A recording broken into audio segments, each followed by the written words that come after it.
Hey guys, this is Mike here with Tomes. Hey, we're doing a review tonight of the new Soulfinder. So Soulfinder Infinite Ascent is out, and I've been able to read it, and it's really, really good. We'll do kind of a big critique of it and stuff later. I want to get my hands on some physical copies and stuff like that. And again, art is gorgeous, storyline's really good. I think if you could summarize, there's a few different ways you could summarize Soulfinder. One guy put it out today. He said it's facing your various fears, and so he listed off a few, and he's like, Soulfinder, the first one. Sorry, my memory is bad. He's like, the first one is fear of, he goes through the different fears. And then the last one was fear of spiders, and I was like, yeah, I can see that one. One way that I would summarize this series is the concept of abandonment and what you do with the perception or even maybe the reality of abandonment. And so in the first volume, you have the lady who turns basically to the demonic because she feels that God has not been good to her, and you kind of go through, it's she's the one asking the question, why do good things happen? Why do bad things happen to good people? And then she's the one who gets involved in the cult, and she's the one who attacks, Father Redder and all that stuff. Second one, I think you could have the idea of abandoned by those in authority over you, or abandoned by those who you've come to depend on. And I think that's going to be a plot line in a future book, because he's building up the idea of Father Crane and some of the stuff that he went through.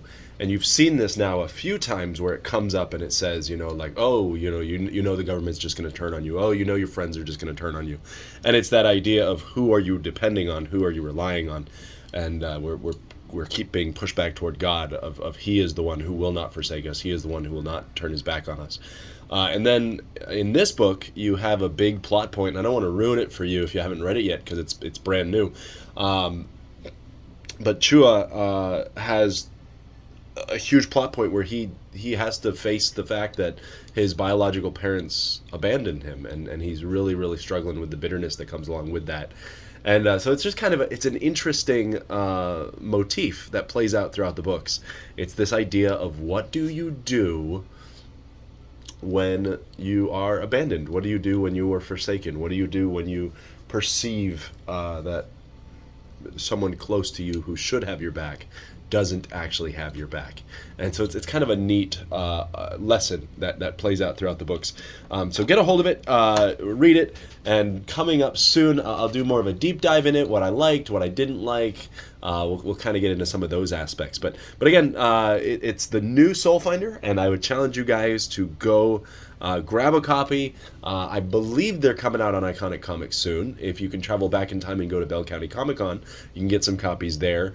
I think that Doug confirmed that the digital copy is going to come with those who bought, more than just the base purchase of the new Kickstarter they did. So anyway, don't quote me on that last one, and you can't do anything about it now. Anyway, so guys, if you like this sort of content, check in. I hope you guys enjoy it, and I will catch you guys next time on Tomes.